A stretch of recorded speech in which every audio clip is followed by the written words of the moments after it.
Welcome back to the Last Lap podcast, post Belgian Grand Prix edition. We've got a nice summer break now. We have indeed. Boys, no F1 for a little bit. Post-Spa clarity. Yes, post-Spa clarity. That's one way of putting it. We're going to go. First of all, race, it was all right. We kind of gave about a 7 out of 10 kind of agreement in the room after the watch-along stream. It was above average, I would say. There's a lot of overtakes. Max slapped it at the front, though. Yeah, I mean, I think we talked about it a bit in the stream, witnessing greatness. Yeah. One of this, like, we'll look back on, in the same way you look back on the Schumacher dominant years, the Vettel dominant years, Hamilton, and Verstappen, the way he's winning this championship is... I just think it's the tip of the iceberg for Max as well. And obviously, as you know, I'm a Mercedes fan, Lewis fan.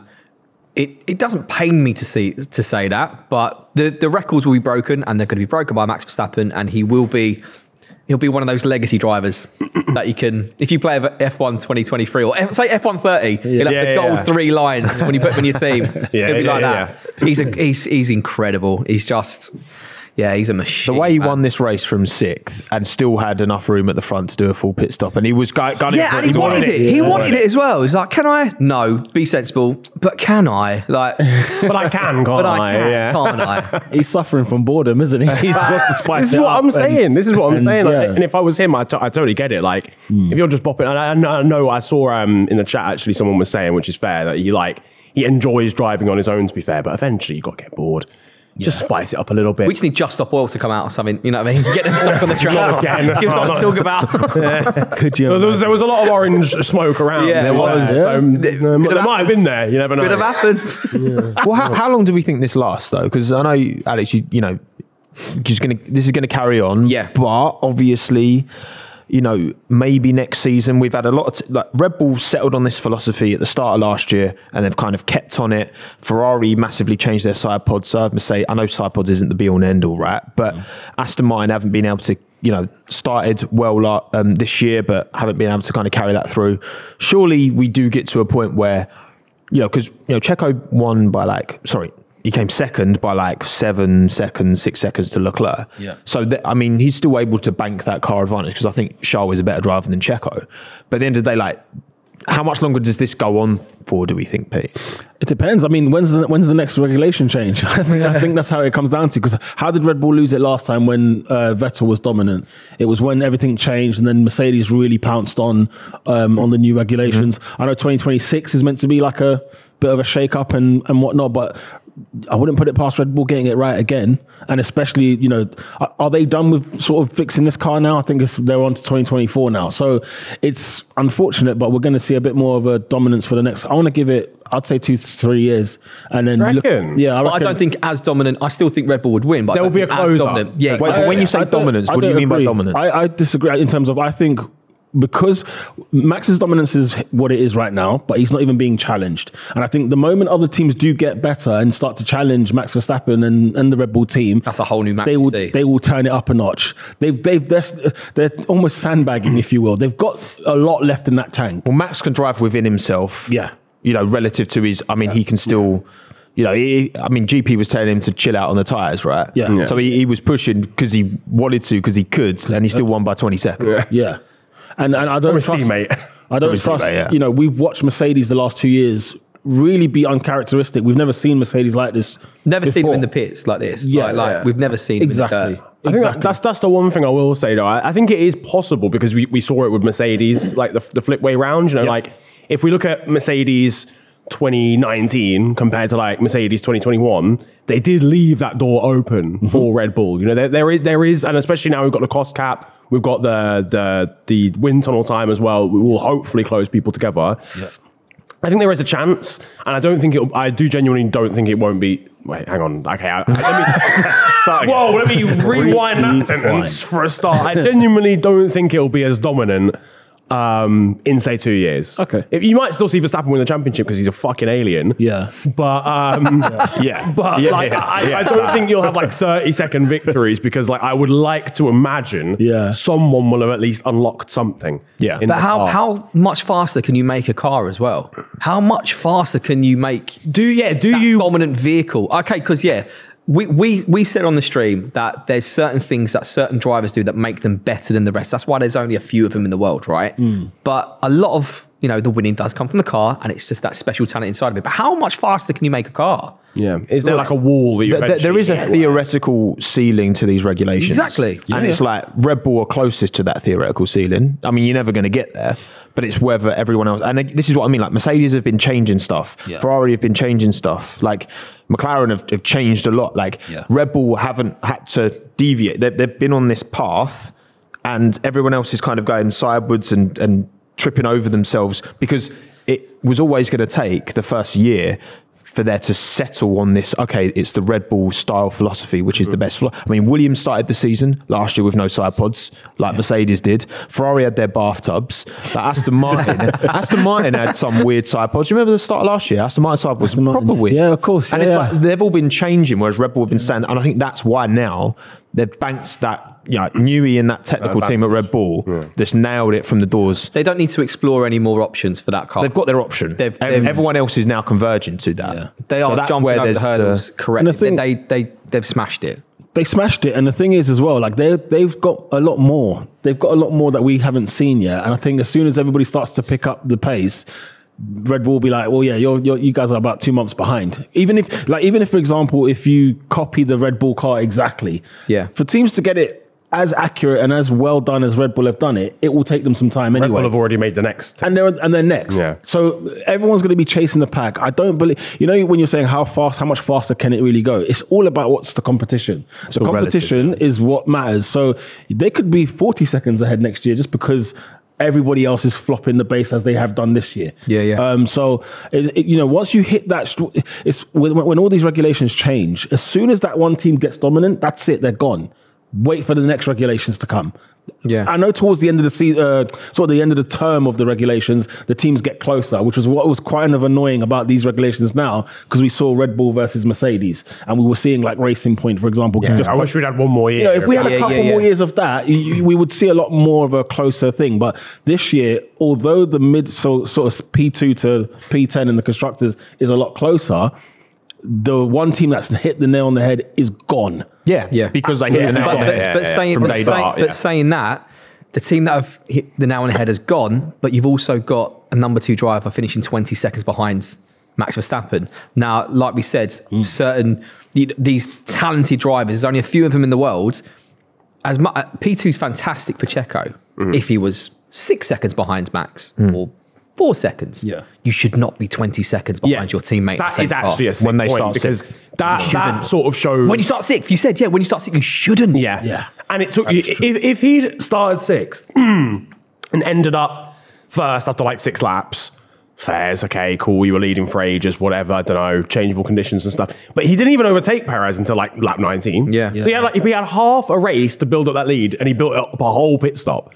How far would he have been ahead and look, if he actually started from pole? It's not. That's the thing, because I know a lot of Checo fans, I get it, right? You get defensive and protective over your driver. I felt it when Alex was getting slapped by Max in 2020, right?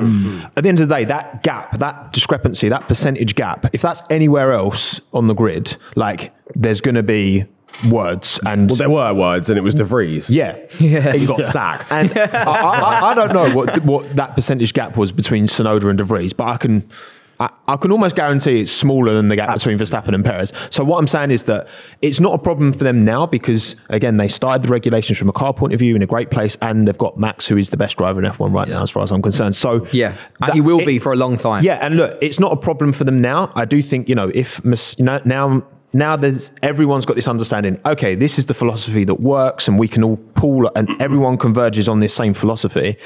That's when these big gaps, I mean, again, net gap, if he finishes 20 seconds ahead of Checo starting P6, then the actual net gap is probably more like maybe 30. Maybe something like that. And that shouldn't happen. But I think that's another reason. reason. Problem if other teams catch up. That's what I'm saying. They won't get P2 every time with Checo. So they'll just swallow Checo as they catch up. But that's the thing, like, and we've already seen that through his mistakes as well. If he isn't like on it completely, there are people there to take his place. But also even today, we're talking about Red Bull, the car is like so dominant and this and that and whatever. Perez finished 5 seconds ahead of Leclerc.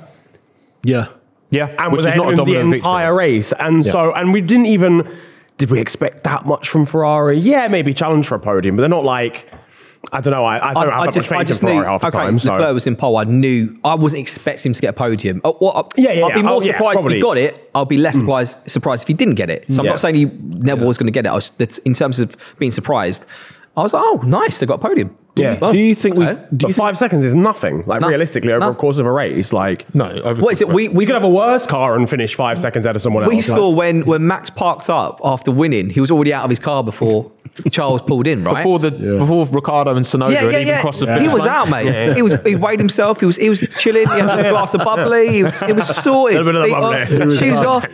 It all depends on this as well, though. What is the best Checo we've seen since he's been at Red Bull, and where do you rank him in the top, say, 6 drivers on the grid, or top 10 even? If we have to go. I mean, that the far. first 5 of the year, he was really good. Yeah, he was. Yeah. He was more than 20. Again, 4 or 5 races, more than 20 seconds clear of the rest, which is a dominant victory. Like victory relative to the next non-Red Bull. It's actually fallen apart since Miami. So, and that Miami must have stung. It just must have scarred him. Mental. It's mental with him because you've got, whether it's a podcast like this, whether it's Twitter or X or whatever it's called, or just live chat saying his job's on the line, mate, it's mental. It's all in his head. And can he come back from this?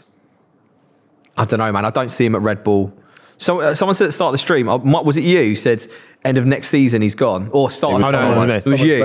I would still, if I had to put money on it today, I'd put Ricardo to replace Perez at Really? the end of this year. Especially when Yuki, how many places? Was he 8 places in front of him? Oh, yeah, Yuki had the better race, but Ricardo's had 2 races in that Alpha Tauri. I just feel in terms of... Ricardo did the better season. job last week. So But I just feel in terms of longevity, Yuki would be perfect. Or Lando for that Red Bull seat.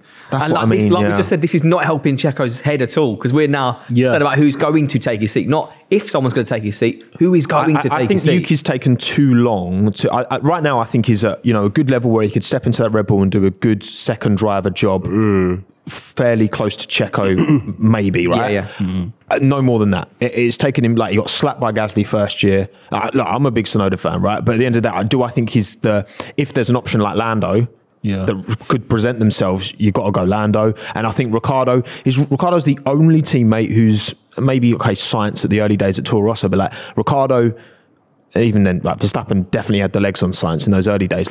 Ricardo's the only teammate since Max has had time in F1 and matured in 2017, 18, who's been anywhere near Max, and he would beat Max on on Ricardo's day. He could beat He's won Max. a Belgian, isn't he? Ricardo has won at Belgium. 2018, 19? Yeah, I can't remember what year it was. Yeah. He has won at Belgium, yeah. And Monaco, when he 2 years in a row where he should have won that first year, and then Hamilton got the win, and the second year he done it, slapped it.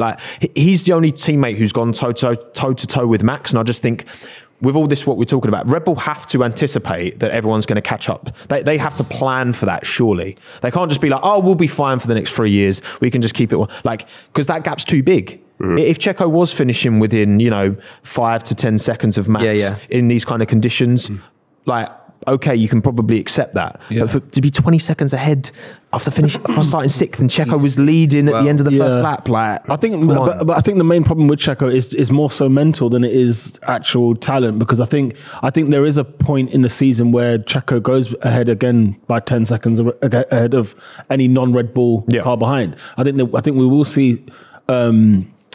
We will see moments of Checo's start to the season come in the second half of the season. I don't think Checo is done and dusted yet. Yeah, but he's not reliable then, is he? He's not reliable. Yeah, I mean, Red Bull were Max is going to win. Where's Checo going to? What do you think about Checo? You're bang on, but what Red Bull driver since Max has been there has been reliable? They've all failed. And I'm going to pose a question. Yeah, are we actually just approaching a point where we just realise I don't actually know if anyone can do this job?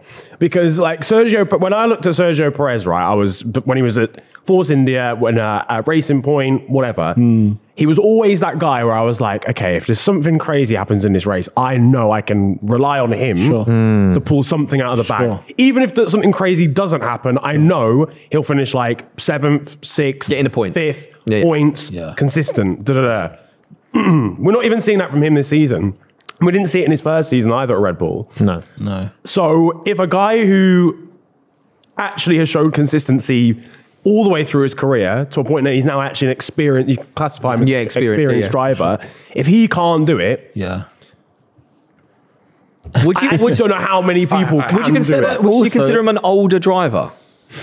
There's just a lot of young drivers. He's in the- grid right Is now. that, is that what it is? Yeah. Because there's a lot of young, and he's on the. Is he So- 30 yet? Checo's 31? 32. 32. Okay, right. I think he's the same. Him and Ricardo and Bottas are all about the same age. Yeah. So, right. That makes me feel so shit as well. Do you know what I mean? Here's me working on radio 2-3 days a week, and these boys are just like same age, 80 million in the bank.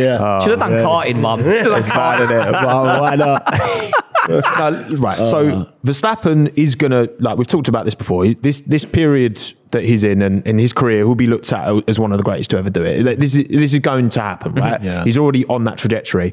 You've got Albon, Gasly, and Checo, all great F1 drivers who, in time, will fall into the memory bank of drivers who were good in F1 and had their odd days and had their odd podiums, and they were good, and Checo's got a few wins, right? And there's plenty of drivers. You look through the history of F1, there's so many drivers who tick those boxes, won a few races, your Trullys, your Webbers, your Fisichella's, all these, right? Good names. But like, Great, yeah. He Pull did them out the bag. them well. I like Bring them that. out. That's good. but then there's that top tier. There's the Schumachers, the Prime Vettels, the Hamiltons. These are the ones that would these never names, consider right? any other racing league than F1. It's like, the ones you just named before that. Oh, I can do Formula E. I can do Indy. These boys would never I consider think- it because they're in a different league. Yeah, and there's the thing. There's that gap, that discrepancy.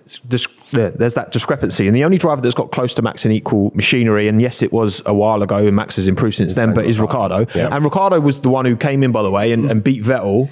In 2014, remember Vettel just walked 2013. Vettel was like the golden boy rebel. Ricardo came in, won 3 races that year. Vettel didn't win any. Like, he came in and destabilized and took over that team. Like, Ricardo was that guy, and you could argue that if Red Bull had a better engine, mainly, isn't it? Because their aero's never been the problem. Better engine in those years, he would have been the one. Yeah, he was the one finishing third behind Rosberg and Hamilton. He was the one there. So in if Mercedes didn't have such an engine advantage in that particular era, like Ricardo would have been the one picking up the pieces and maybe won a couple of world titles if things had gone a bit differently. So it's like Ricardo was that guy, and Perez and Albon and Gasly, they're very good. And there's loads of very, very good F1 drivers, but to be that top echelon where you got Hamilton and Verstappen and Vettel and all that, like, come on. He's eating a thesaurus through coming in. I'm coming in eating Jaffa cakes. He's coming in eating the countdown clock. We've had Cameron on this podcast too much. He's fantastic. I'm learning. So you got to get him back because we will. He'll be like, I'm discombobulated by what I've just seen. I cannot begin to fathom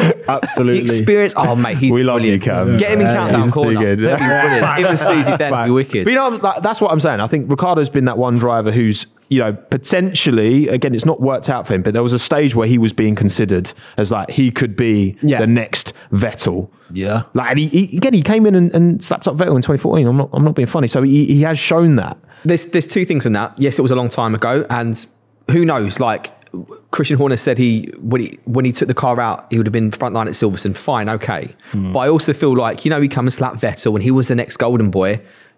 Mentally, when Max came in, Max is now the golden boy. I've been in that situation as well in some other jobs as well. When you get someone new coming and they come and tread on your toes, mentally, you're not in the right place. So maybe if Max came in a little bit later, we might have seen more from Danny Ricciardo, but I also feel like it was he's already lost the battle because Max is now the next big golden boy. And that's not to take away. And I've given Danny Ricciardo a lot of stick in terms of his quality at Red Bull. From a fan's perspective, from someone that's not really dives down into the nitty gritty of it, I saw Max coming in to take his crown. Max has taken his crown. And if I was Danny, I would have jumped too. And I feel like that Christian said he was running from a fight. That's the line. But then again, there's some fights. Can you? There's some fights where you think, can I actually win it? Maybe that was the best. Because Verstappen wasn't slapping up Ricardo like that. They were scrapping. They were fighting. Yeah. I think he just knew down the line it's just not going to end up. It would become where he felt the team was moving to. I mean, Max, Red Bull. Not Red Bull Racing so much. Red Bull have gone all in on Max. And when you've got as a brand, he is just. When you got Big Daddy Red Bull, really in Verstappen's camp. That's, but then exactly. Ricardo's such a big personality as well. I don't know. But here's the bottom line: Checo's better than Danny Ricciardo today. That's the bottom line. Whether or not Danny Ricciardo in the last couple of years, and do you think? Yeah, I think so. I think if you had a top 10, convinced. if you had a top 10 drivers list, Checo's ahead of Danny. I mean, Ricciardo's had 2 races. No, what I mean, but sorry. I believe today. I believe, and I'm putting this. I believe. I could be talking bollocks, but I reckon Ricciardo would do. Talking bollocks? I reckon never. I reckon Ricciardo would do a better job than Perez in that Red Bull today. I believe that. Do you know what? But I agree that as well. I do agree that as well. But I think it's in terms of the situation he's in. Checo's in this mental state of, oh my God, someone's going to take my seat. Danny Ricciardo's in the mental state of, I can take his seat. Yeah. So when you know if you think it's so close, that's why I think when you say someone to challenge Max, we'll see a different, better, speedier Max. That's what it is. Because it's so close to Danny Ricciardo, he would outperform. Because it's so far away from Checo, he's underperforming. So that's a completely different scenario. I think if it was the reverse scenario when Checo could be barging on Danny Ricciardo's seat, for instance, years ago, it would be completely different. But I just think it's based on the situation that we're in. That's why I agree with you. That's why I agree with you. No, I agree with that as a statement, but I do think today Sergio Perez is a better driver. I just think like you said, the mental gymnastics that Sergio is going through right now. If you were to theoretically put Daniel Ricciardo in that Red Bull, I think he would do better. But I don't think that means that he's It just means the better driver right now. Yeah. I think it's just something that would refresh Red Bull as a team. I think Daniel Ricciardo would come in and take that opportunity. He's raced against Max before. Absolutely. And I think Sergio is mentally, that result will have helped today, Sure, to be fair. big. Going into a summer break, he can kind of reset a little bit. He's got a second on the board. Still P2 in the championship. By a long... Yeah. He's still P2, but I think... Yeah, man, that's actually crazy. We agree. I agree with you. Danny Ricciardo would do a better job now in that Red Bull than Checo has done this season. But it just means that Checo's had a bad season. Do you think Daniel Ricciardo is a better driver than Sergio Perez today? Remember 2020 Checo. Remember 2021 Checo. 2022 Checo versus Danny Ricciardo those years. I'm sorry. Checo's better than Ricciardo. Based on today, I agree with you today, but I think Pete's nailed it. But... I don't know. I'm choosing Yuki Tsunoda. Ricciardo's got. I think Ricciardo's proven the highest ceiling of the two. I think Checo's had these moments of again when he won at Bahrain in the Force India Racing Point, wherever it was, and coming through the back, Checo's had his amazing moments. I just think that if you're gonna if you're anticipating that everyone else is going to catch up and be in with.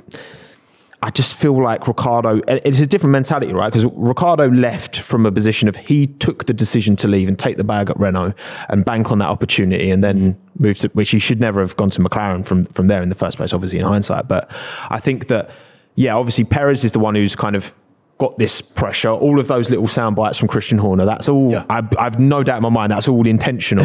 That's all to sow the seeds, to see if Checo can deal with the heat, the Red Bull, and I'm just saying that Ricciardo's the only teammate who's been there and gone toe-to-toe with Max and consistently been there. Sorry, but this was Max years ago. The Max you've got now is a different machine, bro. I don't think he's much quicker. I think he's more well-rounded, but his pace, you see some of the moves he was putting in 2016, 15. What was the one Brazil around the outside of Rosberg in the wet? Verstappen's talent is he's been talented from day dot, man. 2018 Verstappen, talent-wise, but I think he's more well-rounded. I think he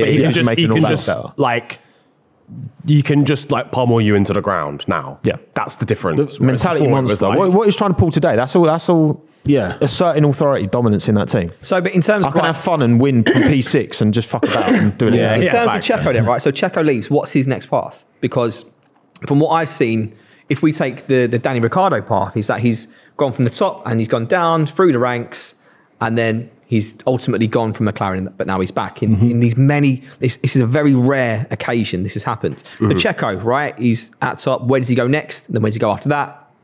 Ultimately, until he leaves. So I feel as if I don't know where I'd put Checo if he wasn't at Red Bull. That's the thing. There'll be takers. Yeah, but I don't know where to put him. I don't know where. I mean, it won't be as good as a Red Bull, obviously. And it won't be anywhere near a team that's. Would it be fighting like Alfa Romeo or? I think it would be in that the Alpine might be the one that's that. I was thinking Alpine, but Alpine. no one's The lot. underachieving at Alpine. That's the problem. Yeah, Because we've said you're we've got right. all these good drivers that are just happy doing their bit in the middle. Yeah. For them teams, they're happy with them results. Ultimately, they know they're not going to win. So why would they mess around? Why would they mess around with something that doesn't need to be? He's a money driver as well, isn't he? He will bring a lot of dough to any team. True. He brings. He's Mexican, isn't he? Yeah. Whole of Mexico. Yeah. Yeah. That was just The thing is as well, though, the Checo that was signed to Red Bull to the Checo today feel like two different guys. And I think the only problem is that he's mentally just been shot to pieces, especially this season. And I think until we get the I don't want to say the real Checo back, but I just want Checo to sort of come back as we know him to be on a bog standard day. When we get that version, P2s will be all around, and maybe once in a blue moon fight with Max. He has won races this year, by the way, so it's not like he's not down and out. He's not down He's just and out. not Max. That's the thing. He's just not Max. That's my point of kind of like, there's probably 2 drivers on this grid right now that you could actually slap in a Red Bull and they wouldn't get their arse handed to them. Yeah. Like Leclerc. Leclerc, Hamilton, Norris. I think Lando, probably. Yeah. There's a few. Honestly, I think even Fernando as well. Fernando, I'd say so. But I like, think Perez knew he wasn't Verstappen, in terms of, I wouldn't say respect, in terms of like priority and name and buzz, is where at the end of last season where there was that message on the radio, my plan, I'm not going to talk about it and stuff like that, where I think Perez realised he's never going to be that guy. He's never going to have that priority. And I feel like that's really stuck with him this season. I could be completely wrong. I know that would stick with me. If I didn't get backed by my team in the moment I needed it the most, because if he would have gone round him, if you'd let him through, he would have got P2? Was it P2? He would have basically got, or he would have been whatever. Yeah, it would have nailed on like second in the championship. And I feel like part of it is, I think Ricciardo in this stage of his career where he left and it went wrong and he's coming, he would be more likely than Checo to accept that. Because like Daniel Ricciardo, like if he wants a shot at the Red Bull, he can't expect to be like that. Would be ridiculous. Like he can't expect to be like priority over Max. Like he knew why he left, and he knows why he wants to come back because he wants a chance fighting at the front again. And that's all they can promise him. They can't promise him anything more than that. They'd be silly to. But also, we'll promise to put you in a fast car. Yeah, that's what they're saying. But that's it. That's all they can promise him is the seat. But what I would say as well is regarding Ricciardo, I do think Red Bull is stellar, very, very good, like his whole time there. Renault, really good his whole time there. McLaren didn't work, still won a race. At the end of the day, right, you've got that is mad when you put it like that. There's many an Didn't work, instance. he still won that race. There's so many of an instances, right, of great drivers having the wrong package, the wrong car at the wrong time. So again, Vettel 2014 Red Bull, Vettel 2020 Ferrari. Like, I'm not being funny, like these are 2 really big blots in his in his CV, yet 2013 Red Bull, 2011 Red Bull, he was untouchable. And it's so much of like, if you get the wrong car at the wrong time and you're the wrong driver, you can be. But at the end of the day, none of it is as wrong as what's going on at Alpine at the minute. That's a good thing. We've talked about. Oh man. Well, the Ricciardo years at Alpine were cooking, but then he left, and then Fernando left, and then Oscar left, and Otmar's left, and Permain's left. Pretty much everyone else left. I've just got nothing left. Otmar's sitting there, bless him. I actually know a guy who works He's just left. for Alpine. And I might message him, just make sure he's all right. You still there, Check bro? on him. Yeah. Oh, crazy. Look, it's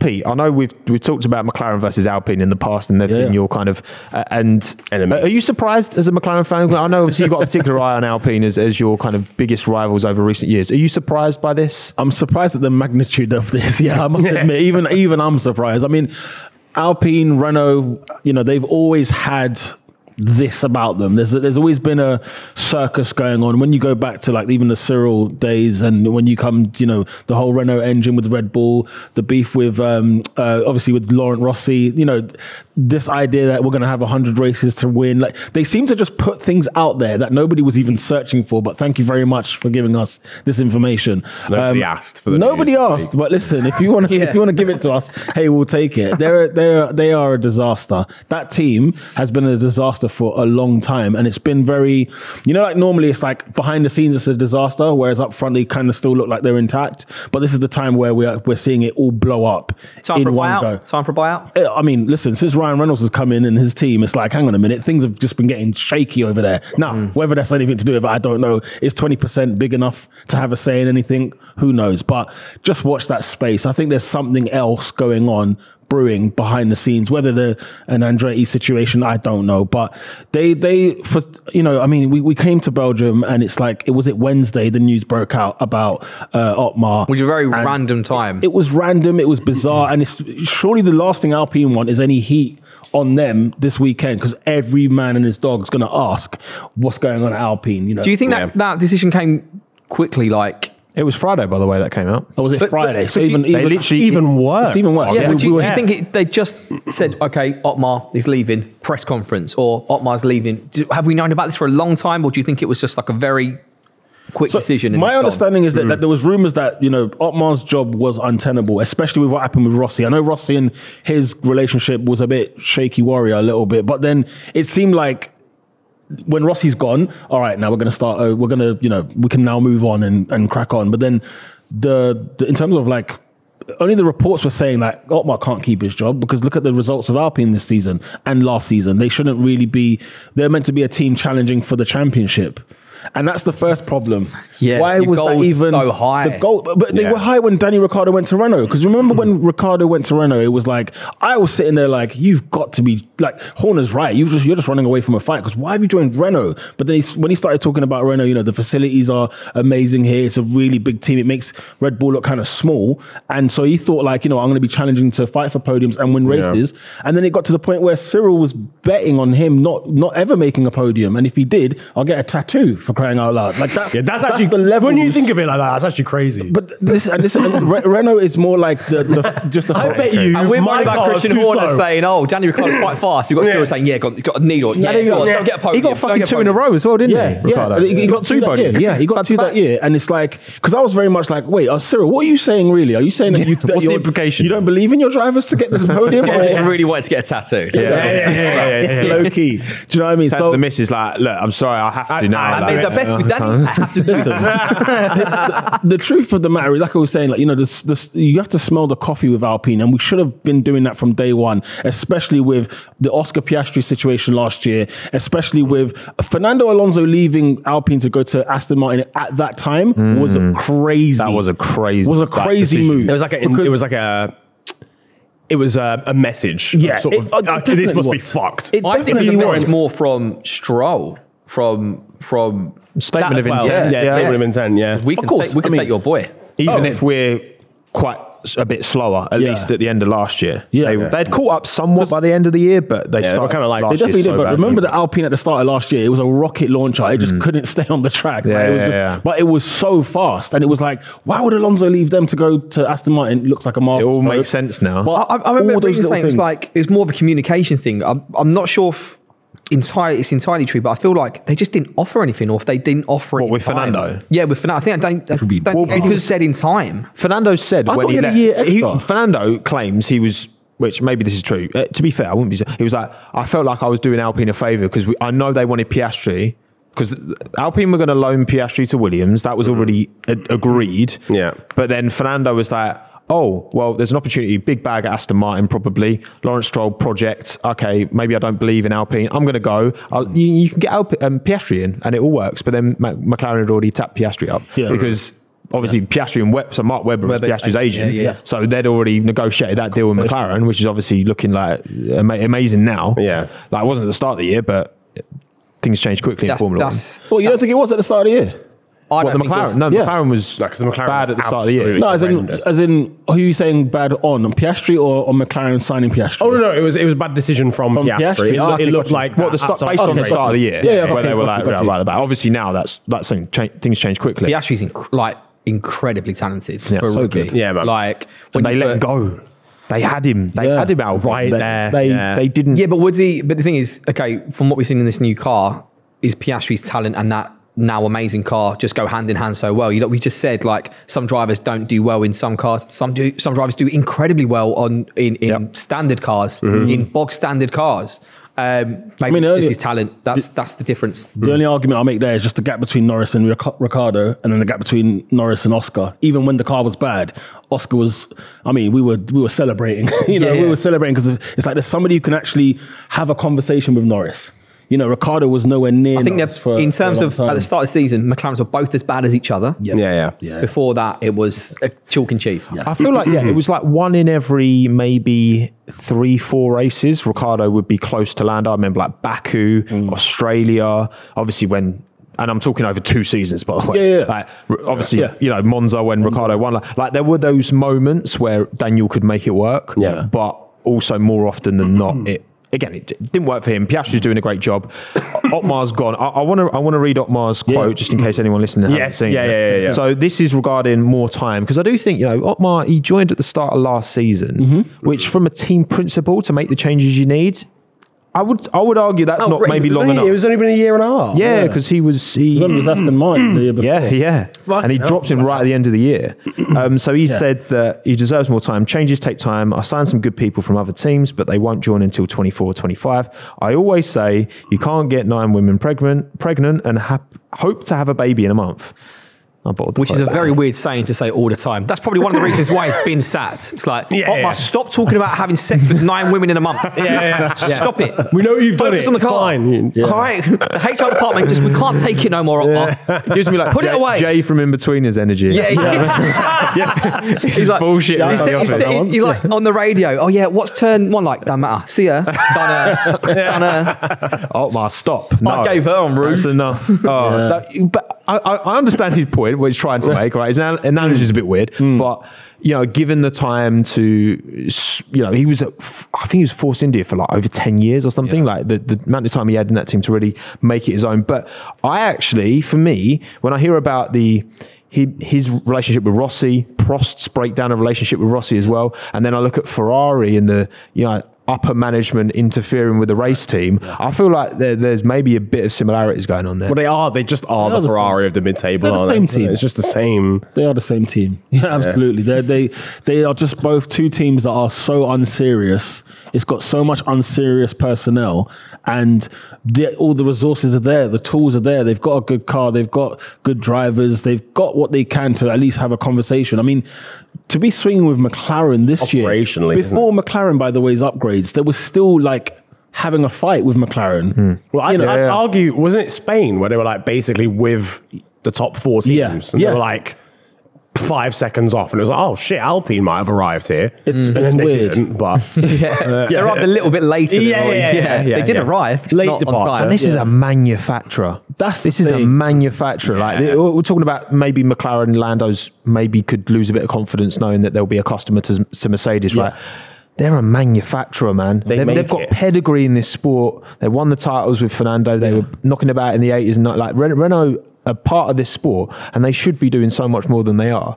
And it's like, I don't know. I mean, in that little Enstone base, I don't know how much they can achieve there. I don't know what the limit is of that facility. Wee bonbon merchant. So they are so they underperform so much. It's ridiculous. It's always been about potential. It's always been about being P3. They've never sniffed it. But also, I think so much of it is the politics. I mean, I've got Prost's quote. So again, Alain Prost was at the team almost like figurehead, similar in a way to, in some ways, to how Niki Lauda had his relationship with Mercedes. I think Prost was a little bit more involved because he used to have his own F1 team, remember? Of course. In the 90s. Good old days, it man. was shocking. And so his quotes around Laurent Rossi, who now exited as CEO of Alpine. An inept manager who thinks he can overcome his incompetence with his arrogance and lack of humanity towards his people. There's about 1, 2, 3, 4 like insults. Proper pars there. If someone called me inept, I've got no comeback for that. There's no comeback for that. Second word of the whole sentence as well. He's inept. I can't come back from inept. Inept, incompetent, you can call me a arrogant, twat, anything. Inept, lack of humanity. no. Yeah. I mean, that speaks volumes. I mean, But he said it so politely as well. It's like he says it with such calm, doesn't he? He said it in such like brought the so thesaurus out. distinguished how he said it. He's practiced it in the mirror. I feel like if he said it about me, I just agree with it. Do you know what? Yeah, you're probably right. Something there, mate. Exactly. I did find it a bit odd as well when he left, because it was like, well, why would they get rid of someone like that? The experience, the mind, the brain that he would probably Just have. as a figurehead. A figurehead, absolutely. Yeah. Like how you would get rid of him was strange.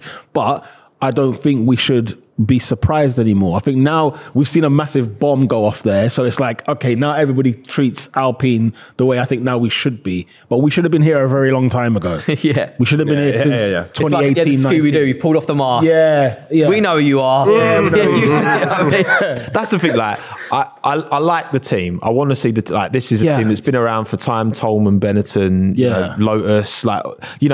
They've had their moments. Obviously with Fernando. Even when when Vettel was winning all the time, they had that with Kimi in it. That Lotus was. Yes, I remember that was quality. I love Kim and that. Grosjean. I love that. Kimi nearly bankrupts Lotus in terms of bonuses. Yeah. Is that a true story? I think he parred it off as well. I think he just forgave it. Didn't take the money. He waived it. Yeah, so it was mad. Yeah, for every point or whatever, he would get a certain payout, and then he just turned on the flames. Yeah, he just said, "Oh, is that right?" What you used to do is hang a little fiver me my money. hang a fiver in front of Kimmy. I'm leaving it with something. What's the fee you heard that he could have got in bonuses? I've heard a crazy number, but I don't know if it's true. I heard 70 million.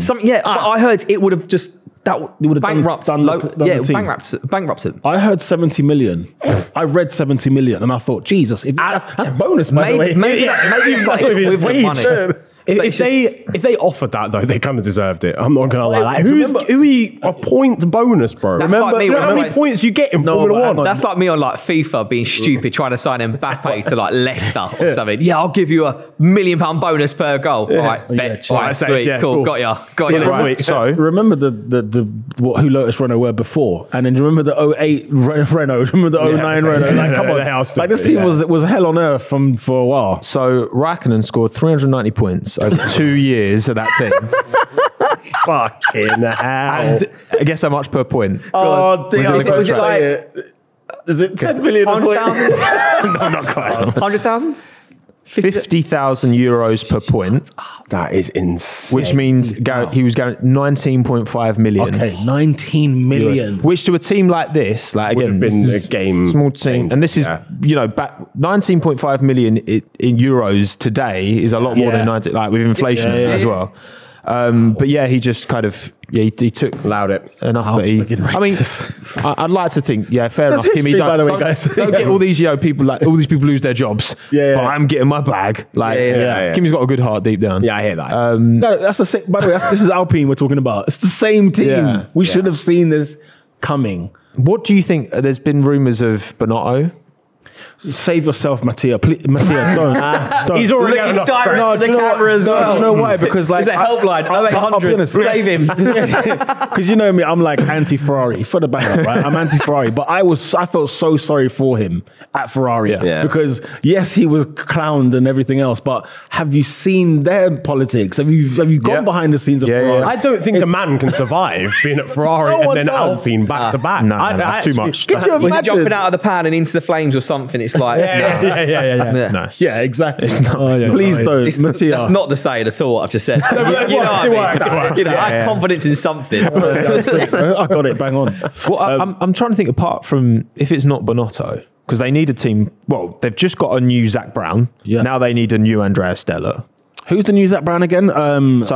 Something Creef. I can't remember his first name. Right. And then there's another already a bad start. There's another Don as well that they've got in there who's been there a while. I think he just moved up. Oh yes. They had his camera on him literally the other day. Yeah. They were just focusing on him. But isn't this quite weird that we don't know this? This is how we treat him. We don't know this. They change so often because I can't keep. I can't keep tabs, man. No, honestly, I was learning Rossi last year. Like, do you know what I mean? So every 2 years, the whole roster changes. And more changes to the Sugar Babes, mate. What's going on? Yeah. I mean, Permain gone. Fry. It's like, it doesn't make any sense. Permain was at that team since 89. I can't believe that, mate. 89. Man. Like 34 years of service. So if we 10 years less than you've been on this. Wow, Niran. If we you want me to get my fucking driving license out and prove to the world my actual age you don't If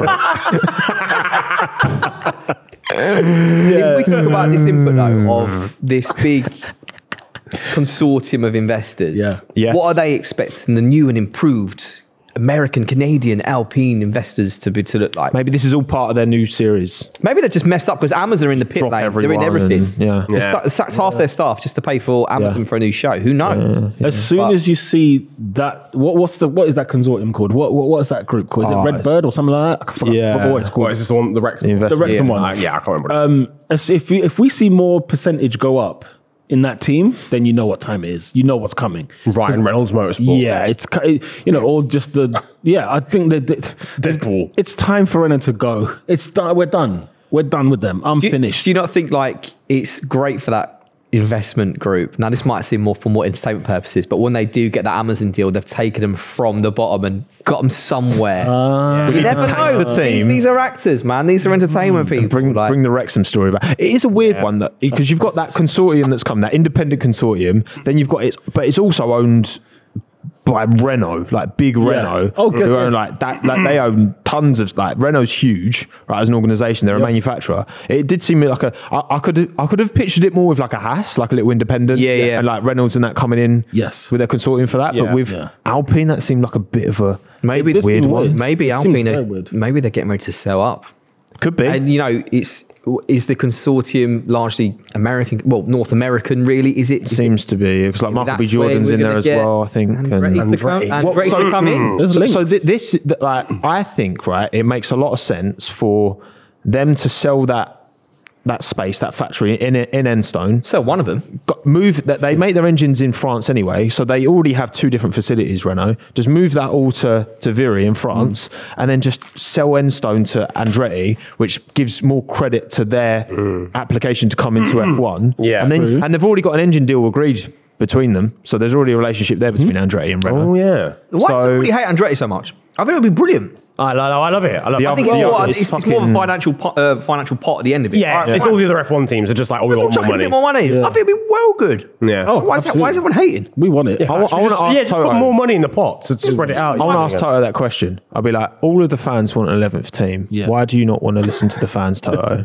Yeah. Why do you care So more it'd be about... like, how the fuck did you get here? How did you get in here? Get out of my toilet. Where the fuck is security? Who let Tommo in here? Yeah. Bit of shit. Fuck off. Absolutely. So yeah, it can't just purely be for the pot. Is that all it really is? No, The I pie? feel like that's the main headline, and that's the greed of the sport, which we spoke about weeks ago. It's very, very greedy sport, but I think it'd be brilliant. I think it'd be so good. Yeah. We'll To get a see. new 'Cause team on there. we've talked about this on here before, how like I think the sport needs to do more to tell these stories. Again, Wrexham, they're just like a little National League team. Yeah. Right. And they've made people care. Yeah. So like, I think if the teams really want to make us care about, Yuki finishing P10 Yeah. by like telling that story in a proper, like, yes, these teams have their own YouTube channels and they do Not in a bit drive behind to the scenes. survive way where it's Will Buxton cutting every 2 seconds. No. But like, Yeah. No shade at Will, a little bit Yeah. maybe, but like, but the way they do it with Wrexham, the way they do it with like All or Nothing, with all these different like football Yeah. teams that are Yeah. doing it now, like, I don't know. I feel like that's a good way of getting people to care about these smaller teams. one and thing I building think their would value. be amazing for the sport is obviously it's very expensive to watch anyway. I saw a figure the other day actually. It's like £25 a month on like Now TV Yeah. or it's a lot of money. I think it might be a tenner on F1. It's more on Sky, yeah. Yeah, it's more on Sky. We get all the packages and stuff, but maybe you need to add a camera in, the garages or, add it on the pit wall so we can tune in live to see how they react. Or we're waiting for Sky, who obviously have all the rights or whatever, to show us reactions 20 seconds later.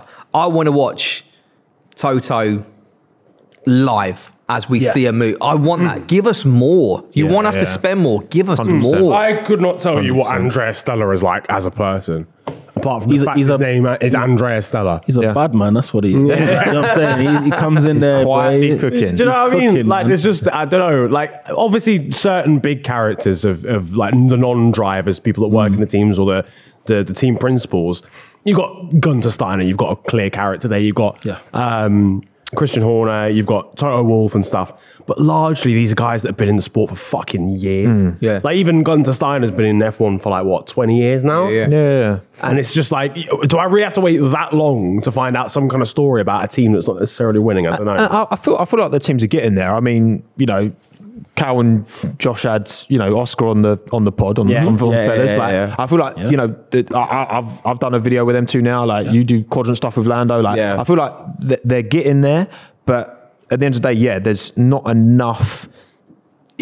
These personalities exist. You don't need to manufacture it. I mean, we used to have the driver briefings covered. They were great. That's probably awkward, like funny moments. Like, why don't we get that anymore? Is it like when you used to grass everyone up? Yeah. When you used to grass everyone up. Can you tell us who went off the tracks there? Was that? There's that Checo meme, isn't it? Where he's just like, what have you done? Can't believe it. And look, I know.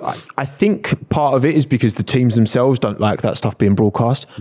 I'm sorry, but if it's gonna give the fans what they want without the fans, you don't have a job. So but also I feel like we should be prioritising. You just got to be careful because a lot of these teams have who are considered old heads and archaic heads, at the top. And once you mix, I would love to see more entertainment. I'm a presenter, I'm a DJ, I'm into music. So I love the entertainment side of it, as well as seeing the racing, of course. Yeah. But when you mix both, imagine, say for instance, Vettel, all of a sudden you've got cameras in his face, filming Kim Kardashian style reality TV. He's not going to want it. Imagine sticking a camera, reality TV style, in Kimi Räikkönen's face. Imagine. That would be brilliant TV. Yeah. It would be gold. But he'd hate it because he's not from that. I feel like we're in this weird, what's that word? Purgatory of entertainment and racing, hardcore racers, because even when I come on the pod a couple of weeks ago, or 10 days ago, the comments I got from the people who are hardcore racers were mental. But the people who actually saw it as an entertainment, who kind of backed me as the sofa fan,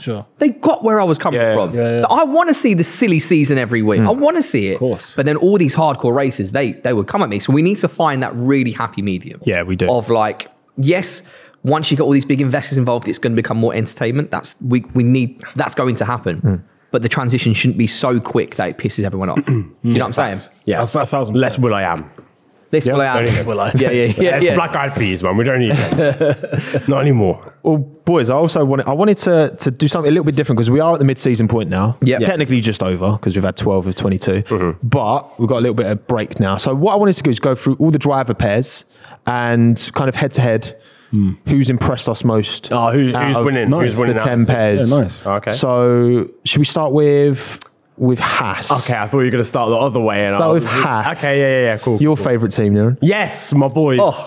Hulk and Magnussen. You know what? Going into this year, I expected Hulk to be competitive and decent, but he's done a better job on Magnussen than I thought he would. I think it's now 7-3 in quali. You can only really judge them on qualifying as well because they go nowhere in the race. But I mean, Hulkenberg's really impressed me actually. Yes, absolutely. Great choice to get Schumacher out. Great choice. Yeah, definitely. I felt for him at the time, but it was just and I will wholeheartedly apologise because I was wrong. The Hulkenberg apology form needs to get signed. Yeah, it does. But at the time, I was just like, Mick, he's done an all right job, don't it? Yeah. And Hulkenberg had been out of the sport, I think, in a full-time role for 3 seasons. Was it 2 full seasons? I can't remember. 3, yeah. It's just probably. But he has genuinely slapped Kevin. It's 9-3 to Hulkenberg in qualifying. Mental. 9-3. Yeah. I mean, and again, he's not just beating Magnussen, he's actually appearing in Q3 quite a lot. Yeah. And it's man, you should not. We look at where the Haas ends up in the race. We look at where the Haas's are in the championship. I mean, Hulkenberg is 14th in the championship, so most of the time you would imagine he should only just be scraping into Q2. Yeah. Let alone getting into the top 10. Absolutely. And he's done it multiple times this season. So, yeah. I'm very impressed with Hulkenberg. And this is his first year in that car, remember? And Magnussen's been at that team obviously had his break, but for years now as well. Is it more good Hulkenberg or bad Magnussen? I think it's combo. Yeah, it is. The answer is obviously combo, but as in if you had to lean to one more. Okay. Sorry. I think good Hulkenberg. I think Hulkenberg's massively underrated. It's a opportunity at his age. These opportunities don't come up, and he's just capitalising on bang average car. And Magnussen. Are you disappointed in Magnussen this season? Yeah. So if I'm being honest, I don't really think about Magnussen. And that's not me being nasty or nothing. It's just they're there. Yeah. Great. I'm happy for him. I was buzzing for him when he got, pole position that Brazil. one time. I'm buzzing, but look. Well, his job is under threat. I think Gunther Steiner came out and said, look, he has to match Hulkenberg, other's he doesn't get a new seat next season. So who replaces? Repeats him? Who replaces him? Porsche, man. Theo Porsche. I'll get Alex See, Palou. yeah, so I'd love to see Theo in F1. Yeah. I'd love to see it. Was he taking? Is he just taking the lead in F2? Yeah, Because just today, yeah. Yeah. Oh yeah, he did because Yeah. Vesti was down, wasn't he? Because Piastri was P2. I like Theo, and I'd like to see him in any. I don't care where he ends up. I'll put Palou in. I get Palou. Palou won it. Well, actually, no, yeah, it's Formula One, isn't it? But it's like He's going to win IndyCar Again. Canada this year. So Yeah. like, he's got 2 IndyCar titles. What more can he do in that championship? Bring him to F1. That's what I'd do. Palou. I'm down for that. So he's saying what end of the season, Magnussen? Because I don't think he's on a very long contract. I think it's a very. I think it might be a rolling contract. Yeah, with ends the Magnussen. season. So the Like an contract. EE 0 hour. 30 day. Yeah. I think if he closes it to Hulk, then if it's a bit more equal this second half of the year, then I think maybe let's keep him. Like, Realistically, I I think don't he see that has to do. happening. Yeah, Bear in yeah, mind, no, do I. the points gap is what, 7 points? That's a lot down there, though. 'Cause it's more the places as well. It Like, is you've a got lot. Bottas, Zhou, and Tsunoda in between. And again, yeah. it's quali as well. Like, Yeah. that Haas is just like, it just stinks in the race. There's nothing that Nico Hülkenberg can do about that. And Nico But- shouldn't be ahead of you. Yeah, to be fair, Nico shouldn't be ahead of you. Even though he is a good driver, but as you said, he's lost 3 years. Yeah. Do you know what I'm saying? Is he old? Hülkenberg is older than Magnussen as well, right? Yeah, yeah. Yeah. Hulkenberg's been here a while. Yeah, you know? He's been here a 2010, long time. Is that mental. 2010? Was that his first year? and he's a bit of a quality specialist. He's always been. Remember that? Yeah, of course. Silverstone Williams. Oh, and the Williams in one. the in the Racing Point. Racing Point. Yeah. Where he filled in and went P3. Insane. All right. Let's. It's hard. You know what? Ricardo Tsunoda, AlphaTauri. It's difficult because we've had 2 races. Tsunoda's going to outperform because he knows. So I'm having a malted milk. It's a mukbang Why now. not jump in with a food? What the fuck am I doing? No, I think Yuki Tsunoda by the end of the season would have. Well, we know he will, but like I feel like they're both gunning for the same job in their head. Mm-hmm. If Danny's being considered, I'm definitely being considered, and I feel like I think he's going to outperform. And I also feel like, especially after the Grand Prix. You know, we got 10th. He just about got 10th, right? Yeah. I'm so happy for him. And I just want him was to a great be better. drive. Yeah, great just drive. want him to be better. I feel like we all like Yuki. We do. Yeah. You can't So like him. you can't say a bad thing about him, really. Yes, it's hard. It's hard to compare them because they've had literally 2 races. Yeah, exactly. I mean, because if you look at Hungary, I'd say Daniel outperformed him at Hungary. Yeah. You know, quality. Yeah. He then got battered out of the way in the race, but like in terms of quality, and what He still could came back actually to beat control. Yuki as well. Yeah, exactly. Yeah. So, obviously today, absolutely, Yuki Tsunoda, he was my driver of the day. Yeah, absolutely. And Daniel was not driver of the day in Hungary, so I guess you could swing it in the favour of Yuki overall. Yes, 2 races, but even based on today, it was just so much more dominant. yeah, It was just so in much fact, more it was. dominant. I mean, he was literally 6th for the whole first stint. Yeah. I was like, fam, this is insane. So yeah, I'd probably just edge it to Yuki right now, but fuck it, it could change. Like It could change. next Yeah, week. it is early doors. But yeah, you can. And there's not even a race next week. Yeah, that's true. Yeah. It's true. It's time to. Well, it's 1-1 between them, so one's got 1 over each other, and they can have this little summer break to settle in. Settle in. Not much more to say on there. All right, Williams. I mean, Albon, surely. Albon. Yeah. Albon. Have we been disappointed by Sargent, or is it about right what we expected? I haven't been disappointed, but with what happened with De Vries, Yeah, I feel like the situation with Sargent was probably more at risk than De Vries's. Do you reckon? I think so. Yeah. I think if De Vries deserved to lose his job, I don't agree he deserved to lose his job. Yeah. But obviously Ricardo's he's not helping that statement. Yeah. But Sargent is actually not doing great either. He's not, but like I feel Sargent is actually a rookie in it. He is. Like De Vries, you can De say Vries that is he a rookie. was, but he's not. We're going to argue this. De Vries is a rookie this year. Yeah. He had 1 race. Nah, you can't consider He them is. the same though. He's a rookie. De Vries is No, an they're not- F2, definitely not the F3, I understand. FE champion. Yeah. He's two and a Okay. 2.5 years Later, older than Charles Leclerc. In terms of understand that. racing experience, he's way more experienced than Logan. What I mean is a Formula One driver, Of course, he's a yeah. rookie. Yeah, but okay, also, okay, De Vries fair, has yeah. tested pretty much every single F1 car last year. Yes, yes, He's got overalls the at home rounds. of every single Mercedes-powered team. On his wall, On his wall. He did the rounds. Bear in mind, I come from the Expectations position. are rightly different. That's what I'd say. Of Sargent and De Vries, come on. Expectations De Vries have should to have be made different. more out of that Have to be. AlphaTauri. Surely. Like in comparison, I expect Albon to beat Sargent every single race. Hands down. Comfortably, yeah. When De Vries came in at AlphaTauri, I expected it to be 50-50. Did you? Yeah, because of De Vries's, maybe I'm wrong for thinking that, but like De Vries is a Formula E and Formula 2 champion. Yuki Tsunoda's been beaten by Pierre Gasly both times. I like Yuki as a driver, but he's not like some world Wonder champion kid. winning Yeah, wonder yeah. kid. Yeah, he's not. So when De Vries comes in, he's probably like 4 years older than Yuki Tsunoda. I'd probably go, it's not going to be a whitewash. He should have done better there, though. At least 60-40 to Yuki. He should have made himself number one driver more prominent straight away. Yeah. But he never did. Well, even though that Yuki's got 2 years experience in a Formula 1 car. Don't get twisted. I would never expect De Vries to come in and just like start beating him. I expected there to be like a bit of Imagine that, like, bam, like, beating him up. you are out there as well, boy. But like, so like, obviously, there was like easily a leeway of like 8 races where I'd go, right, you know what? If Yuki beats you, it's bless. But it was the way he was getting beaten. Yeah. It was a beat me down. It was by a distance, and De Vries was at the back doing stupid shit.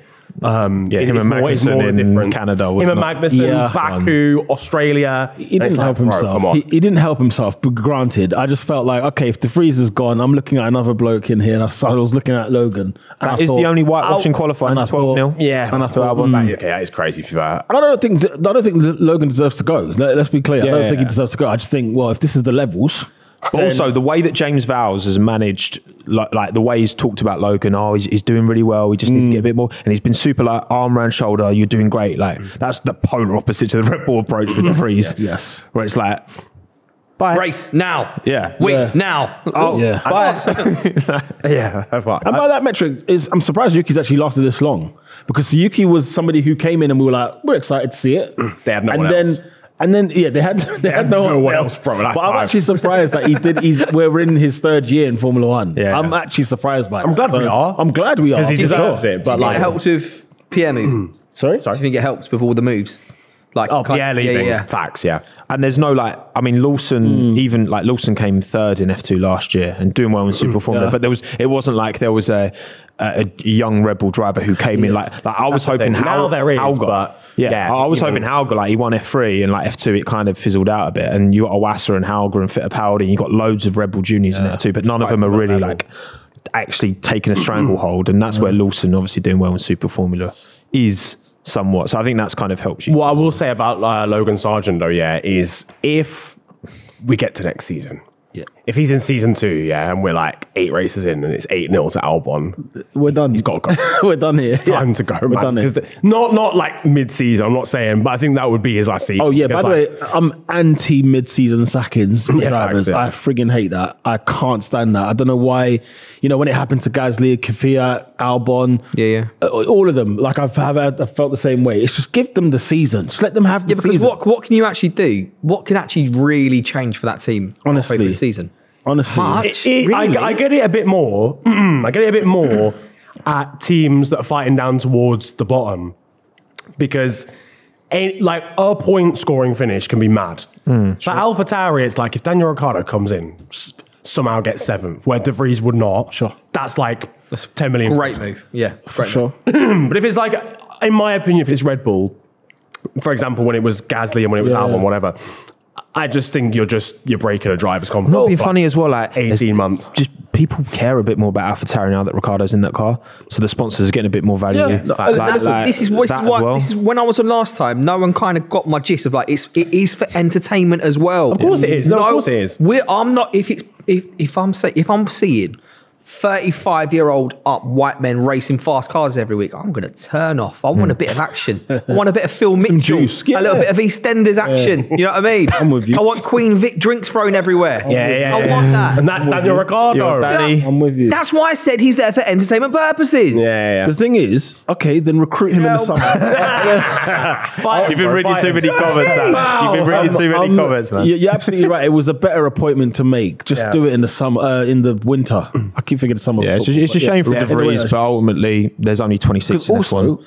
Danny Ricciardo, we were hearing, was rejecting jobs. And I remember being on this pod sometime last year. As in like outside of F1? As in within F1. I couldn't see Haas. Within F1, when he lost the McLaren seat, it was like, okay, what next? Would Alpine be an option? Because he was rumoured there. He was rumoured with Williams. He was rumoured with AlphaTauri and Haas. And guess what? He's in an AlphaTauri. Yeah. When he was like, I don't want to fight with anybody. I don't want to have a car down there. I want to be fighting up the front. Well, this is his best shot. Not up in here. It is, though, Things have changed. All right. What asked Joe, Alfa Romeo? Awful Romeo, as I have pinned. I'm going to go I'm saying, oh no. Hang on, it's 8-4 to Bottas in qualifying. Oh shit, man. What You were going to say Joe, right? No, but I think Bottas has slightly outperformed Joe, but I think given this is Joe's second season and the experience that Valtteri has, I feel like Joe's done a good job. Yeah, do you know what? Yeah. That Silverstone performance was a stinker off the start from Joe. Yeah. Like, P5 he starts. Oh, and Hungary. Sorry, Yeah, no, I know. Hungary, sorry. And, if he finishes in the points, we might be arguing that Joe is ahead of Bottas. But I think overall, the team sucks. What actually happened in Hungary? Because it's like He did have an issue. But Was at it the an start, it anti-stall? just didn't. There was no talk. You could see when he pulled, it just nothing happened. there was some, which is Such a shame. because that timing, also isn't it, as well? that also because Bottas was right behind him, so then that made Bottas have to take evasive dipped, action, and didn't then it? he lost positions as well. So it was, You know what I'm going to do? Yeah, the logic that I'm going to apply here is that I have probably thought about Alfa Romeo collectively 6 times. But who out of those has made me think about them the most? Guan Yu Zhou, because he was P5 in Hungary. I think Have I thought about Valtteri Bottas much? I'll be honest, I haven't. I think Bottas has had this slightly stronger season of the two, but I think Joe's impressed me more. Do you remember the start of the season though when Bottas was like running around at the back? Has he impressed you more because Bottas is he's had all this history, been at Mercedes and stuff. Is he impressed you more because Joe's never had that? So because Valtteri outqualified Lewis 30% of the time in their 5 years together. Like 30%, like 1 in every 3 times, Valtteri would outqualify Lewis. Like Valtteri's got the bar's really high. Very good. Yeah. So because I consider Valtteri's a very, very accomplished F1 driver, and it's easy to disregard him because he was always second to Lewis. But Lewis is one of the greatest to ever do it. So, fair enough. We're saying this about Verstappen and Perez at the minute. Fair enough that Perez is behind. So I think for Joe to be as close as he is, when he came in, we all thought this is just a pay driver. He's not at the level, but he's come in and been pretty close to Valtteri. So that's why I've been more impressed relative. Whereas I think Bottas should be beating Joe by more, and he's not. So I give credit to Joe for that. For him But to keep up Bottas with has been Bottas, stronger. 8-4 in qualifying. I think Bottas has outperformed Joe this year. I'm just disappointed with this Bottas that we've got, though, isn't it? He's very much in a lull. He's not very much trying his very best. And I don't want to sound disrespectful because obviously these athletes, they do what they do to be the best in the world. But you can just tell Bottas has hit that stage where it's like, look, I'm not even going to. It just feels like he's not trying to the absolute limit where he can. He's comfy. He's comfy, and it's a shame because I wanted to get that Williams Bottas back when he went to Alfa Romeo. He thought he's got a point to prove now and sort of thing. And don't get me wrong, he got 10 races. Was it 10 race wins for Mercedes? He's got more race wins than Ricciardo had at thingy. So when you look at it like that, there is a driver there that can actually do. For sure. It gives you that Kimi Räikkönen vibe a little bit, where I felt like as well Kimi was just like, look, I'm here. It is what it is, and more money goes into the pension. And if he wants to hold on to that seat when Audi take over, which is seen to be a big opportunity, then he needs to wake up a bit and he's not consolidated his position at that time. Because I look at them and I think they're quite equal. Yeah. I don't look at it and go, this has been by far the hardest decision so far because. Yeah. And it shouldn't be that way. Bottas should be the leader of that team, even with Zhou going into his second season. Yeah. So, man. I'll eat some more porridge. I'll just say this, there's Seidel and Key in that team. Guys, get ready for some action. That's what I'm going to say. I've lived it. I've lived the pain. So. Lived it, loved it. You're on the other side. You're on the... You wait and see. What about... it's been Alpine, Gasly and Ocon. Oh, fuck knows, honestly. Ocon this year. 6 in qualifying. No, Ocon this year. I think Ocon's had the Ocon's more aggressive driver. More so because I think Gasly's disappointed. He is. That's it. He's disappointed. He's there. That's what I think it is. Mentally, I feel like he feels like. But it is his first year at that team, and he's already like, It was good to see P3 yesterday, right? He got on the podium, whatever that is, whatever thing it was, and no, I said like it's not. That's what Piastri said. So it was good to see him there because it was like, okay, Gasly is still around. He's still a driver we can respect and love to see do well. He has disappointed because I didn't expect Ocon to. Ocon, I think, has always been a steady driver across the board. So often we go through a season where it's like, is he underrated or is he overrated? We always go through that conversation, and then over the course of the season, we realize, do you know what? Ocon's probably just about rated well, if that makes sense. I don't know what the correct term is, but I think he's just rated where he should be over the course of a season. But there are moments in a season where Ocon is actually, he shines a bit, but I think Gasly has disappointed this season. so far. But I also feel like he is disappointed in his move. Who? Gasly. Gasly. From to be fair, AlphaTauri? looking at the AlphaTauri, I don't know. No, but I just feel like he expected to get way more than what he's Expected getting. more from Alpine. I think Right, understandably. So I feel, Yeah, that's I what hear I'm trying to say. I feel like he expected to be doing more with that car. Well, you expect to look at McLaren and Aston both fighting for podiums over the course of this season. Yeah. Like, there's no excuse for Alpine Yeah. because they were clear of them two teams last year. Yeah. For sure. So there's the excuses run out. Yeah, I think Ocon edges it over. Yeah, it's close though for him. me. It is- It's genuinely close. It's close. Again, like It's yesterday not with close Pierre. yet. I don't think it should be close. I just don't think it is. I mean, yet. 6-6 Right now. qualifying. They're the only. They're the closest qualifying pair in 6-6, yeah. 6-6. So But you're right. What stands out is those shock moments of, this is Esteban's higher points have Esteban's been cooking. higher. Esteban's doing this. No, Okay. That's true. Yeah. And I So like it's that. Esteban. Maybe Like, it's that. I like him. I'm glad he got back into Formula One when he did, because him not Yeah. being in it, I was a bit like, that's a bit harsh. But Yeah, that was well harsh. yeah. Norris, Piastri, McLaren. I mean, Norris is Are we talking about, at the start of the season, or are we talking about Just what head- we've seen? Well, the whole head to head, thing, the whole 12 half. races. I mean, Norris has been the quicker driver for Norris. sure. It is Lando, but like I've been so impressed. I think everyone's been so I'm impressed. so Yeah. surprised by Piastri. This is the So hardest. surprised by Piastri. Yeah. I've seen his junior record, and I was like, you're gonna be. When you see a driver and they just win everything when they get to Formula One, I was like, oh shit. Like Leclerc did it, and Van Dorn did it, but obviously it didn't work out. Yeah, so it can go And both Russell did ways. it. So it can go both not a ways. guarantee. Yeah, no, Do you know true, what true. this reminds me He's of? grabbed it by. Do you know what this reminds me of? The World Cup final, Argentina, France, right? Messi is the king. Yeah. Right, Lando Norris, but Mbappe scored a hat trick on the day in a World Cup final, and it was like, okay, Yeah. you're the Actually king a great now. analogy, I You're like the king now, but boy, he is next. I wanted to know where he's going. He said Messi was Lando Norris. I was like, where you going with this, boy? Yeah. Where you going with this? ratio. You know what I mean? So I think, you can't help but stare and think, my God, he's got 3 goals in a World Cup final. Like he's superb. He's brilliant. Piastri is phenomenal, and it's one of the best rookie seasons we've seen since Hamilton. And it's okay, but we are still seeing those rookie mistakes slightly, very, very small, but they're there. Yeah, I mean, even in the sprint when Max was like on the radio and it was like, he's wearing his tyres. He's wearing them Max out. can see, It's but a he's while. raw, He's The last raced time, well. the He last did it at time we've Silverstone as well, seen yeah. a rookie exposed to a podium potential car, Yeah.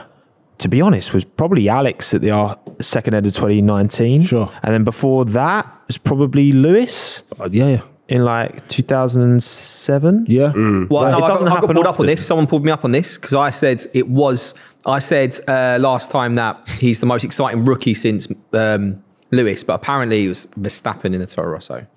So I don't know what the figures were. Yeah, I mean, Yeah, him I mean, and But Carlo, maybe that was just like- one of these full kit Red Bull people. Yeah, I mean, that look- just love it. No, but Leclerc, Yeah. Leclerc at Full kit Toro Rosso, Sauber yeah. was, Leclerc at Sauber was serious. He was. He made Marcus Ericsson, who's an Indy 500 winner, like he Yeah. made him Yeah. look like a Yes. rookie. Like, Absolutely. He slapped him. for Yeah. sure. He did slap him up. Where I see this going though with Lando and Piastri is the Danny Ricciardo Max Verstappen situation where one of them will run from a fight.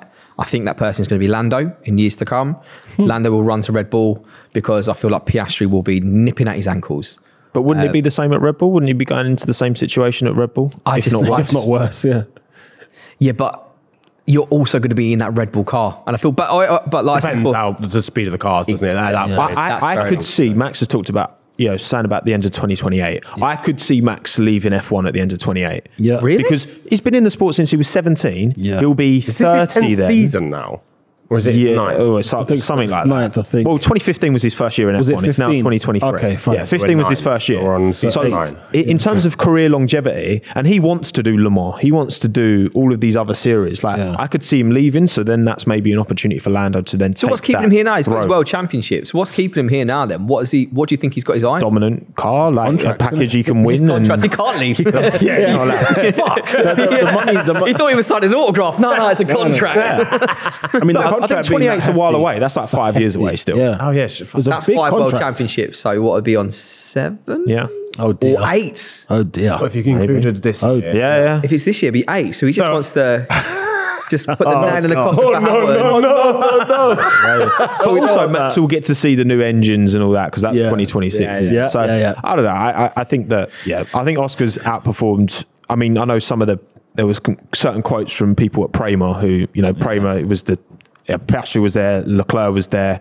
You know, they've had so many drivers who've turned into F1 and Mick Schumacher. Mick Schumacher was there with the probe attacks. But it's like Piastri, serious. You've got to understand what McLaren he joined. You know, he joined a team that was not performing well at all, and now he's splitting the Alpines in the Drivers' Championship, and really should have been. Yeah, that'll come after. Don't worry. You know, had it not been for the race in Belgium, how it went for him, you know, he could have still been above both Alpines. Yeah, I still think we've done incredibly. Piastri above both Alpines in the Drivers' Championship. Unbelievable. You know, he's done phenomenally well. I mean, he's only 9 points off Stroll. Yeah. Well. No, 11. Sorry, let me tell you, terrible. We're knocking on that Stroll door. Let's be very clear. We're knocking on that door. Yeah, we're in. Should we go there next? Let's go. Aston Martin. Alonso, I wonder who it could be. It's anyone but Stroll. Yeah. It's anyone but Stroll. Drogovic. Yeah, it could be anybody but Stroll. Do you know what I mean? Drogovic. Yeah, literally. I mean, Alonso still being P3 in the championship is hilarious. It is. Because it feels I ain't seen him on a podium in how long, you know, it feels like forever. Yeah. So, to obviously, you know, Fernando wiping the floor. What's the quali stats on that between him and... So it's 10-2 to Alonso. Again, this is including, you know, if someone has an issue. I was going to say, what happened in those two? Yeah, I want to know. I want to know how does Stroll qualify him then. But it's 10-2 to Fernando. That first weekend when Stroll had no legs, no arms, and he was absolutely killing it in Bahrain. He had broken arm. He was He's a different beast when he's he was phenomenal. To be fair, injured. It's actually Belgium technically Stroll was ahead, I think, because he crashed. Oh God! Yeah. Yes. Yeah. It was. Yeah. So that's well done, Stroll. Go on. Yeah. Look, it's. I think we've said our piece on the situation. Stroll seems like a nice guy. 102 point gap. He doesn't seem like a nice guy. That's the thing. If that was a nice guy, he's not. I don't think he's a nice guy. He seems like screams daddy's money. He seems to me uni of type. From everything I've seen from Lance, he seems very like to himself. He's very like he's not one to put himself out there. He's not one to post loads on social media. Yeah. He just kind of. Which maybe that's a product of his upbringing and like. I just feel like he must have a massive chip on his shoulder, right? Because he will always be just considered. And look, he's developed to a stage now. He's still only like 24, and he's been in the sport, which feels like forever. Feels like 2017. He's been in the sport for a long time, and like he's developed into a perfectly capable Formula One driver who's got podiums and he's got but like I think he's at his ceiling. I don't like if he's not going to improve in the last he's got to his place where he is now, right? Would he still be in that car if his dad didn't own the team? Of course, no, exactly. No, he's 102 points behind Fernando. I mean, I think that's a lot of points. I think Lawrence bought the Williams wind tunnel to get him in the seat. Like you know what I mean? Like when would we have seen the end of Lance Stroll? That sounded really dramatic. I didn't mean it like that. I mean, Sorokin was better than him in his first year. Man. And he got a podium in the Williams. So he got a podium in the Williams. He's capitalised an opportunity. He went pole in Turkey in the rain. Like he's got some underlying talent. It would have been. He's not a Latifi. He's not a Latifi. No, definitely not. No, it's clear. He's not a Latifi. He won F3, right? As in like the European one. Yeah. Although I've heard a lot of stories about certain engines and special. Allegedly, the money gets you a long way in life. I suppose. Yeah, no, it does. And in those championships, it does. Yeah, I think it would have been 2020, wouldn't it? Because that's when obviously Sergio Perez got kicked out for Seb. Oh, yeah, for sure. I mean, Checo and Seb in that Aston would have been. Oh, we were actually robbed. We were robbed. We were robbed. Well, I mean, but then we got Sergio and a Red Bull, so yeah, it is what it is. But what did he? Not much more to say on them two. What about Alonso? Mercedes, Hamilton, Russell, 7-5 to Hamilton in qualifying. Hamilton, Lewis. Yeah, it's been 40 points, right? Been strong. It's like 40, 50, exactly 50 points now. No, sorry, 49. Mad. What I want to know, or what I want to question is what's happened to George. Something's kicked off. Can I just say, today, by the way, he did, I saw the replay of this because we have a TV in the background whilst it's whatever. And George is on board. He actually got a really good start, went around the outside like 3 people, and then Piastri just broke down right in front of him. So then like 4 people went past him again, and I was like, oh shit, man, he did get unlucky. But yeah, even from a qualifying perspective, again, kind of like since, was it George that went out like early in qualifying in Miami, or was it Lewis? I'm sure one of the Mercedes struggled then. Not sure. I feel like it's been that sort of tide change again over like the last sort of 6 or so races. Yeah, where Lewis has really kicked on. Much more consistent. Yeah, I think also he's in his head. George is very goal orientated, and I feel like the goals he's setting himself aren't coming as quick as he'd like to hope. Like, you know, I think one day he will be faster than Lewis. I don't think it's going to be anytime soon. That's if I'm being honest. Like, when you say faster, do you mean like raw pace? Because I feel like no, I do think in time he will, because he'll just learn from Lewis. Lewis makes mistakes that George will pick up on. And we've seen that before, but... It must have been hard for George to be in that Williams for 3 years, and then as soon as he gets the jump up to Mercedes, they fuck up the regulations. Because he thinks he should have... In that lie detector, he was like, after a year, I should have got the Mercedes seat. Which, I mean, I can understand why he backs himself right. He thinks he should have... Bottas dislikes that video. Yeah, I can imagine. But it's all engagement, though. It's all engagement. It's the fact. It helps the algorithm. So, but yeah, I think he's just realised, working with Lewis is a beast. He's not... This is what I hate about being a Lewis fan, is that people just say, well, he was in the fastest car, he's just driving the fastest car. Lewis is a beast. I actually do not come up against the beast, and if you try it, you're gonna get put in the mud in the nicest possible way. I'm gonna get accused of British bias, probably, but I feel like, and maybe people are, but I don't think people are actually making enough of like a meal of the fact that Lewis is actually having a good season. Like, I feel like it's just kind of gone under the radar. Yeah. Mercedes, he's 1 point off Fernando Alonso. Yeah. So with the way that the Mercedes and Aston Martin trajectory is swapped, you would imagine the next Grand Prix, Lewis Hamilton will be third in the championship, right? Well, best of the rest in a Mercedes that is best of the rest occasionally, but not always. I think it's like the absolute best you can hope for. He's getting the best out of that car. I think he he's really is, the most and more. But last year, what we had to realise is Lewis was taking in a lot of information last year. There was a lot of testing and a lot of different strategies and working on something completely different. Whereas, this is why it was maybe so close between him and George at the start of the season. And it's like George was sort of fighting a different battle to what Lewis was fighting. Lewis was doing something else completely. We cannot forget how good this driver is. And I think with Lewis in general, as usually as is the case, we forget, we kind of jump onto him a little bit late. Oh, bloody hell, he actually really is that good. He really is that guy. He really is Lewis, that good. Lewis is always, in terms of like his talent, people jump onto it late, unless you're like an avid Lewis fan or a Mercedes fan or whatever. But people, the media and everything else come onto him a little bit late. And I think, as you said, he will overtake Alonso in due course in the Drivers' Championship. And then they'll be like, do you know what? Lewis has actually had a really good season. And it's like, well done, Sherlock. You know why? You know why? Because he's not dominating like he did. And I feel like for Lewis, you know, since the reg change and the car's not been the car that he's driven for a long time, mentally he's like, oh my God, I'm Lewis Hamilton. I'm so many times world champion. This shouldn't be happening to me. That's probably going through his head, bruv. The conversation as well is that that's probably what's going through his head. There's a lot of Mercedes talk this season was very much about how they need to change this philosophy.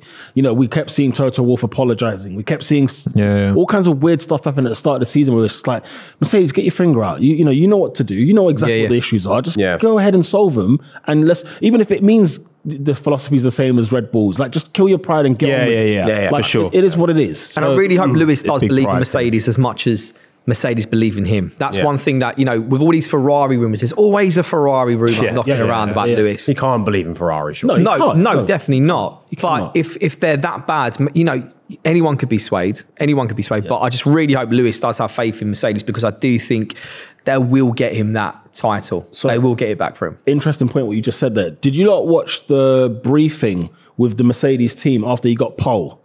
And he walks into the team. He walks into like whatever, you know, their sort of press area. Yeah, no, sorry, it's just for the team. So okay, cool. Inside their motorhome. And he kind of walks in there and it's like, what, there's nobody else like gassed as I am? Like, what? Come on, guys. Like, we've got pole. Like, you know, we can make something out of this. So, and it seemed like there's a guy that I think is it James Allison. He was the kind of person who would be like, you know, we can try. We're going to try our best. We're going to do everything we can to get this win. And yet, everybody else kind of seemed a little bit like, well, he's got pole, but he's not going to win. It is what it is. We know it's probably hard with people who have worked at Mercedes for a while when they've had that massive era of dominance. Exactly. And it's like naturally, yes, of course, you grab pole in a season where your car isn't the best anymore, but they're so unused to that being the case. Yeah. That just should be like a given. The bare minimum. The bare minimum is a pole at Mercedes. So people are probably seeing that happen and going, oh, well, it's cool, but like, It's back hard in the for them to day, get like, too gassed. hard The thing to is, get used to it. When you say back in the day, and I say it all the 2 years time. ago, literally. Yeah. When you actually think it is only 2 years ago, but so glory many of the days- staff at but that- Mercedes I were would there. consider that the dominance, the glory days. Yeah. of Mercedes, But the regulation change was so big that it might as well be 50 years ago. Exactly. I mean, the cars are fundamentally. It's the biggest regulation change since like the early 80s. So. I just think both parties, okay, they still work really well together. We've seen, Pole, and yeah. he will get third. They're his best championship. shot. But I also feel like they need to believe in each other more. It's fixable. Maybe not this season, but it's fixable. They're his best shot, He's I think. still an incredible driver. Toto, I still think is an incredible, head of that team. I still think the team are amazing. Yeah. And I still think George Russell is a great number 2 driver. He's not a number 1 driver Yet. yet, and I think he will be. Yeah, but that's just focus on you are a number 2 driver. Yeah. Okay. Yeah, Not learn what you can for now. So, learn from the best. yeah. So in that case, who's the number 1 and 2 driver at Ferrari? Scuderia. Ferrari, yeah. I'm always 'cause, going to go Carlos. I'm always going Carlos. just Carlos is actually a shout, by the way. I just more like than him people realise, because Leclerc's start is to the close. season stunk. Yeah. Really stunk. And he's overtaken Sainz in the championship now after what happened today by 7 points. So there is an argument, obviously, you could flip-flop back to Leclerc. But the first 6 races of the season were horrendous. It's 8-4 to Leclerc in qualifying, and I would say 1 lap pace. I think it's for Leclerc's me. It's always Leclerc gotta be better than on 1 lap Sainz, yeah. pace, but ultimately 1 lap pace is less of a factor than race pace and the whole. And Carlos is the one who's more likely to, there's been times this year where it felt like Charles has just been like, fine, we'll just do whatever you say. Whingy, just whingy. Whereas Carlos will do what he feels like Carlos knows what he's talking about. Yeah. That's the first thing. he'll pull rank on the team. He'll pull rank on the team. And he Charles should. doesn't do that enough. Which, by the way, he should, because every time Leclerc has trusted the team, they've flopped him every time. Yeah. We watched it last year, weekend after weekend. We were watching what are Ferrari doing strategically. We've got it again this year. This time, Sainz is like, listen, I'll tell you when I'm pitting, or I'll tell you, here's what we should do. When they were asking about Sierra A, he was like, no, we're going to stick to, it's a bit too early for that now. Yeah. He sees how it works with Leclerc, and he's like, that's not happening. He's a clever dude, Carlos. He's a very clever dude. And every time something goes wrong, it's always Charles on the radio moaning and whinging. It's like back and forth bickering. Yeah. And I'm like, I just playground. I'm still going to go with Charles, by the way. Just No, I'm going to go Carlos. I'm going Carlos, I think Charles. What is just the sorry? edges Did you it say for the me. stats in the did you say The 8-4 to Leclerc in But Leclerc qualifying. is traditionally just a qualifier. That's not even necessarily. Charles quicker no over doubt, a lap. no like, doubt. But then that's just clearly just me biased, just liking Carlos more. Then But I think there's he's an a nice argument. guy. that- There is definitely an argument. I think Who's there's an the number argument that one in the driver? race Yeah. that you could bank on Carlos maybe more in certain situations to more make the consistent, right call. just getting in top 10, or I would say when Carlos first signed for Ferrari, there was a lot of mistakes, but I think it was just because he was getting used to the car. Yeah.